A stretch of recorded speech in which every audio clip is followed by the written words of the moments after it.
മുതലാളി.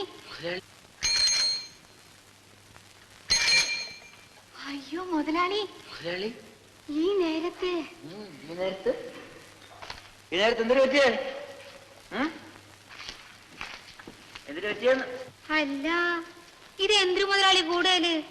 ഇതൊന്നും വേണ്ടായിരുന്നു. എനിക്കറിയാമല്ല വേണമെന്ന്. 2-3 മാസം ആയില്ലേ കടയിലും തുറയിലൊക്കെ പോയിട്ട്.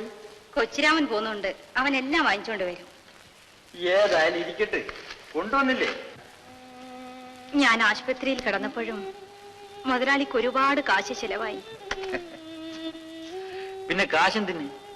ചെലവാക്കാനല്ലേ? ആടിന്റെ വിലയും ഇതുവരെ തരാൻ ഒത്തില്ല. ചെല്ലമ്മയ്ക്ക് അത്ര വിഷമമാണെങ്കിൽ നമ്മൾ തിരിച്ചു കൊണ്ടുപോയിക്കോളാം.